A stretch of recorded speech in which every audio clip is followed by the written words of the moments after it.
大家好，欢迎来到 K 线西游战法频道，订阅我的频道，读懂 K 线背后的秘密。今天是北京时间2022年6月24日下午的15点38分，在这里呢为大家解读比特币的行情。首先呢，我们看一下外围市场表现。昨天道琼斯工业指数出现了一个微弱的反弹，反弹幅度达到了0.64%。但是今天呢，道指的盘前合约也就是道琼斯工业指数主联接力了昨天道指的反弹。这样呢，在反弹幅度上，我们看到了道指已经出现了一个连续的4小时级别的反弹，同时呢，道指和主联它的上涨呢，带动了比特币反弹得以继续。我们在比特币的结构上观察到，打开4小时线，波峰连线和波谷连线构成了当前比特币形成的一个收敛三角形。这个收敛三角形当中，我们要去掉这个突出的部分。为什么去掉呢？因为我们要采样最多的波谷和最多的波峰构成这个模拟结构。模拟结构形成之后，这个三角形形成之后，我们在昨天凌晨3点观察到了比特币事实上发生了突破。这个突破行为，我认为是由美股引发的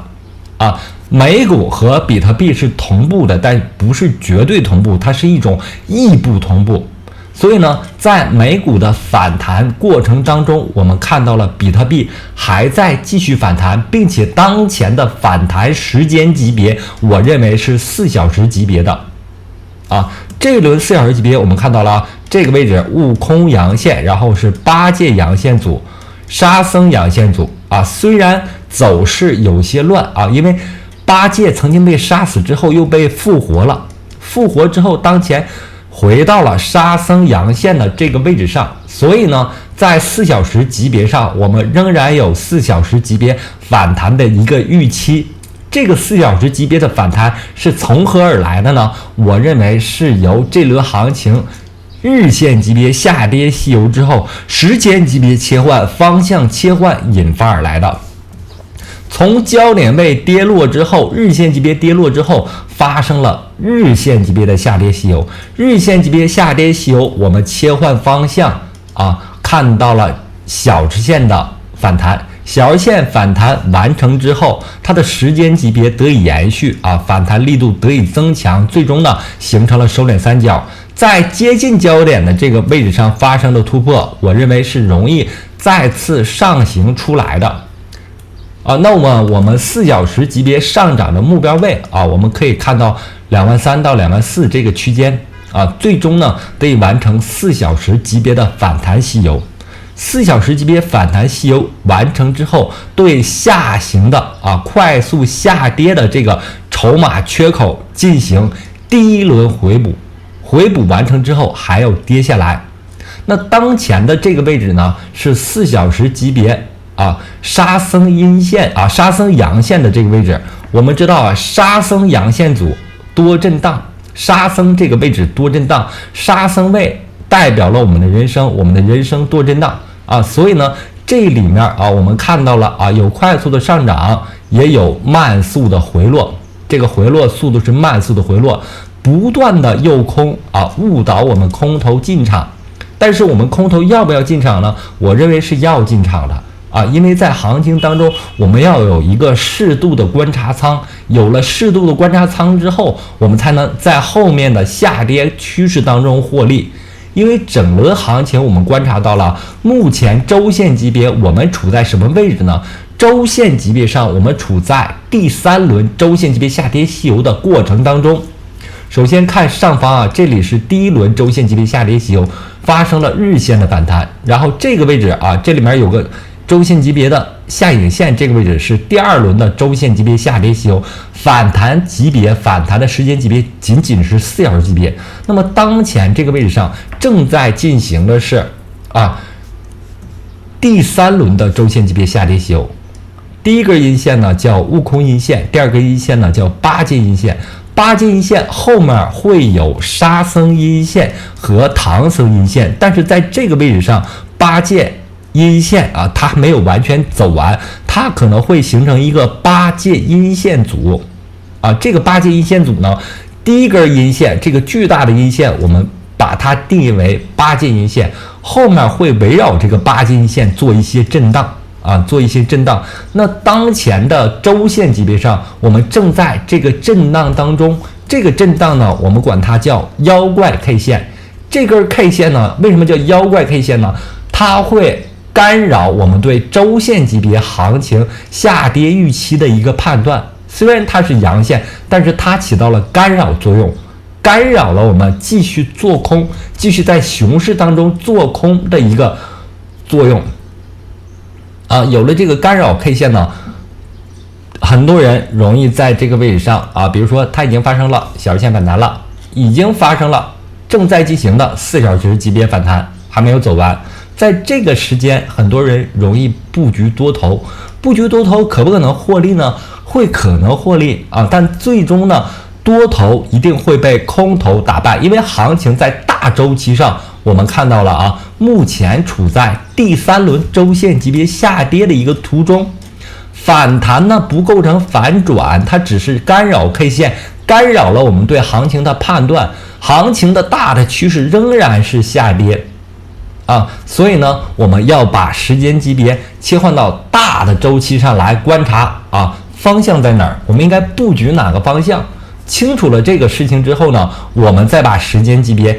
切换到日线级别。那日线级别发生了什么呢？我们刚才说了，日线级别上它已经走出了日线级别的一个下跌西游。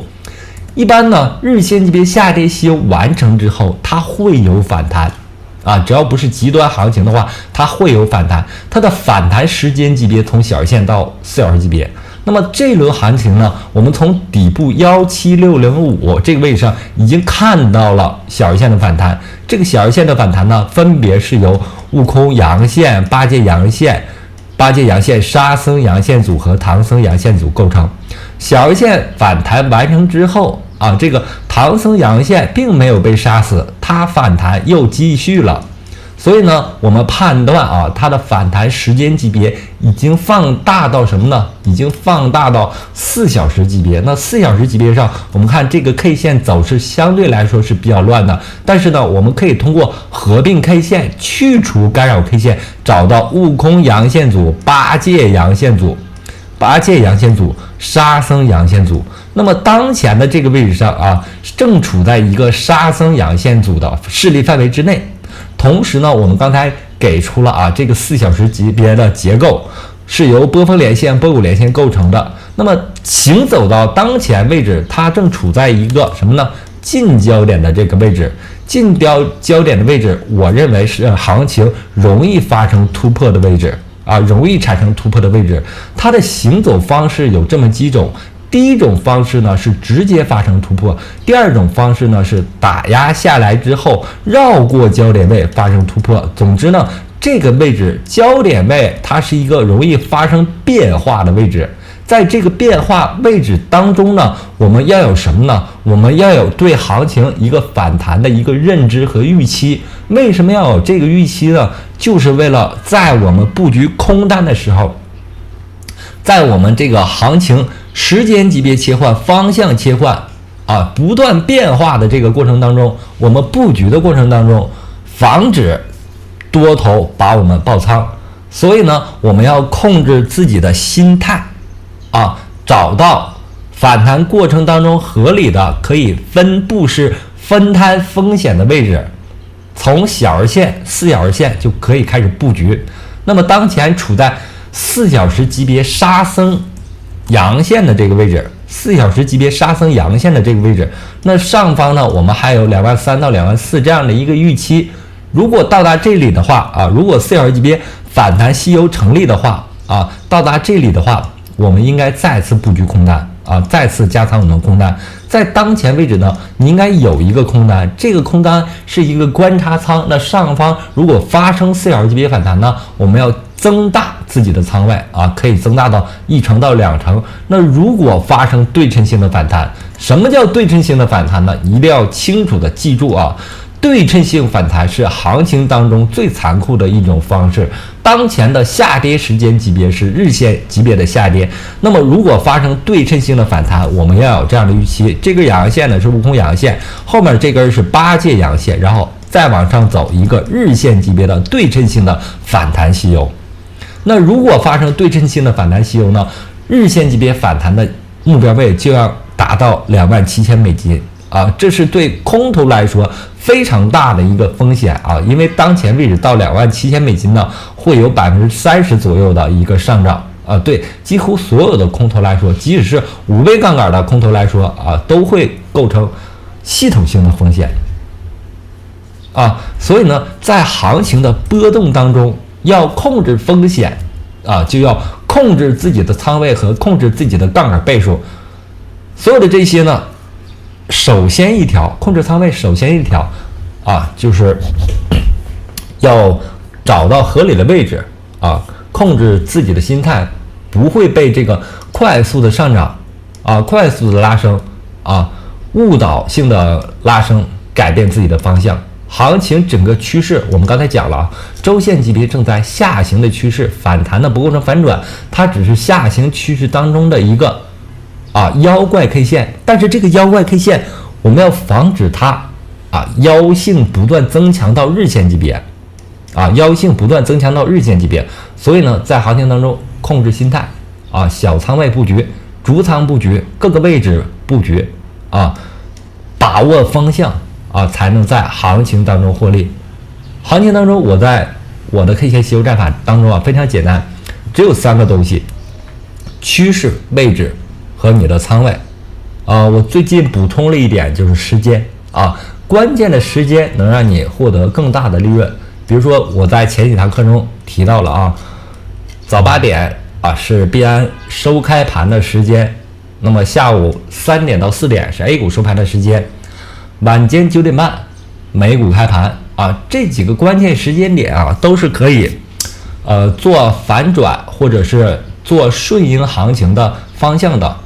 主要看你想做哪个方向，你是跟随我们在熊市当中做空呢，还是在下跌过程当中想博弈超短线上的反弹呢？你要找准自己的方向，并且选择其中一个。我非常不建议大家多空都做因为在行情当中，如果多空都做的话，你的心态会完全崩塌。最终呢，在行情当中迷失自己，迷失方向，最终你的仓位也全部受损。我在行情当中见过很多这样多空都做的人，他会在非常短的时间内，达不到10几个交易日、几个交易日或者几个小时，就会把他的仓位全部损失殆尽。原因是什么呢？因为他的心态就是2个方向的。这2个方向叠加到行情的多空变换之中这是22得4，那一共你就有4种选择了。你在选择当中会非常纠结，就像我们之前提到的，那5浪上涨3浪下跌是怎么回事呢？5浪上涨3浪下跌 ABC 浪下跌，在这个过程当中每个点的采样每个人都是不确定的。比如说这个上涨的话，你可以这么采样，同样有人他会连接另外2个点连接另外2个点，它的角度就发生了变化，对多空的预期就会发生了变化。它可能会连接这2个点对多空的预期就会发生了变化。那什么样才能形成5浪上涨3浪下跌呢？本身它就是一个错误，取样的2个点就发生了错误，它就没有统一的形态。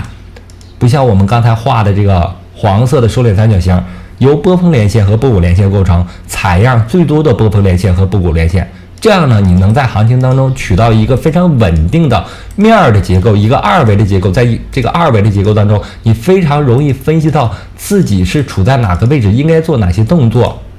未来行情可能会有哪些预期，非常清楚的明确了之后你更好的能够在行情当中获利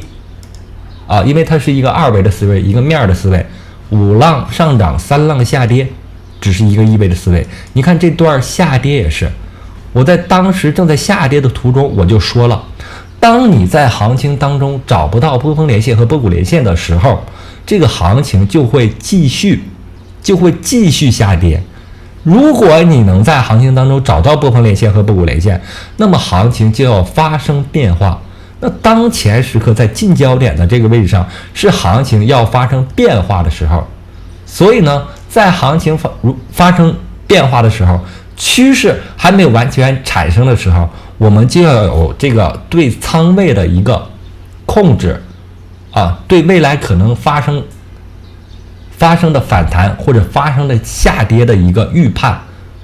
啊，在这种有这个预判的情况下啊，控制我们仓位啊，布局我们仓位，同时呢，你要和行情发生关系，和行情发生关系之后，才能在行情当中获利。那我们看到了这轮以太坊对比特币啊，以横带跌啊，正在发生震荡。以太坊对比特币的交易对正在横过急速下跌的这个三角形。这个下跌三角形呢，我们在前面行情当中说过了啊，波峰连线和波谷连线构成收敛焦点之后，在焦点位发生跌落，焦点位发生跌落之后，它是一个急速下跌，急速下跌会与前面上涨发生对称。但是呢，在当前行情当中，在4小时级别上，在日线级别上，我们看到了正在以横带跌啊，正在以横带跌啊，就是它躲了啊，用横盘代替下跌啊，走过这段行情。那么当前行情当中，我们就认为以太坊正在同步于比特币啊，以太坊正在同步于比特币发生震荡啊，发生反弹。那么从以太坊当前时刻反弹时间级别上来看，我们认为同样啊，这里是悟空阳线，然后八戒阳线组、沙僧阳线组啊，因为这两根阳线呢，互相有关联啊，目前正处在一个沙僧阳线组这个势力范围，只要不跌破1050，就容易反弹到$1300附近，最终呢构成什么呢？4小时级别反弹吸油。那在布局的时候，我们要考虑4小时级别反弹吸油的一个目标位啊，尽量在1300以上去布局第一个空单。那么在当前位置，你可以有空单，可以有一个观察仓嘛，可以有一个观察仓。如果反弹上去啊，在$1300附近开始布局。同时呢，我们在结构上看啊，当前行情为什么没有直接做出拉升呢？是因为波峰连线连接过来之后，构成了一个压力位啊，所以呢，这个位置缠绕之后啊，现在这个4小时级别，这个5日均线和10日均线正在发生缠绕，缠绕就会蓄积能量，蓄积能量之后，以太坊同比特币类似的是，日线级别下跌吸油之后，可能会出现4小时级别反弹。那么4小时级别反弹的目标位就在13000到1300到1400啊，在这个位置耐心等待这个位置出现之后啊，再加大我们的仓位。同时上方更大的一个压力位啊，我们看到了是由前面行情当中日线波峰连线和波谷连线构成的啊，是在1600啊，是在1600啊。同时呢，$1600也是对于空单的一个非常风险的位置，因为如果出现反弹到$1600，它就是一种对称性下跌和对称性反弹啊，对空头来说是最大的风险。那么我们要规避这个风险，就是和比特币一样，控制我们的仓位，在当前行情当中布局一点仓位，然后如果4小时级别反弹到了1300之后，再加大仓位啊，达到1600啊，再进一步布局我们的仓位，到1600的仓位你可以达到3成到5成啊，放到这个位置上，因为这个位置呢是有压力存在的，波峰连线连接过来之后，在这个区域形成了一个压力，这个压力的区间呢是在1700到1600啊，这个区域范围之内啊，这个区域范围之内。然后呢，我前2天在这个公开课上说的这个 UNI 啊，也涨幅非常好啊，因为它是出现了一个什么现象呢？它是提前于比特币出现了一个什么呢？4小时级别的反弹吸油，比特币没有出现4小时级别反弹吸油，它先出现了，证明它会很强势啊。同时呢，我在这个 VIP 群中啊提到了 Matic 啊，还有一些币种啊 FLM 啊，它的强势呢是因为它时间级别已经强势于比特币了，已经强势于比特币，证明它还有继续放大时间级别的一个需求，所以呢，Uni 最终走出了一个日线级别的反弹。那目前来看啊，这种强势的币种还会有一些啊，我认为像 Waves 啊这种都有可能走出日线级别的反弹，因为它在前面的行情当中已经走出了4小时级别的反弹吸油，它就有可能发生什么呢？时间周期变换，最终呢构成日线级别的反弹啊。像今天的这个 FLM， 它走的就非常弱势，它在行情当中仅仅走出了小日线级别的反弹吸油啊。做弱势的可以，但是你要设置一个好的止损，有止损，行情没有按你的预期来的情况下啊，你就会止损出局，本金不会受到过大的影响。在行情当中，我一直在强调一件事，就是不伤害别人的同时，也不要伤害自己啊。这种做法呢，就是无论你进场哪一个币种啊，无论进场多或者空，都要在进场的同时立即设置止损啊，然后今天出版社给我一个好的消息，就是我的 K 线西游战法这本书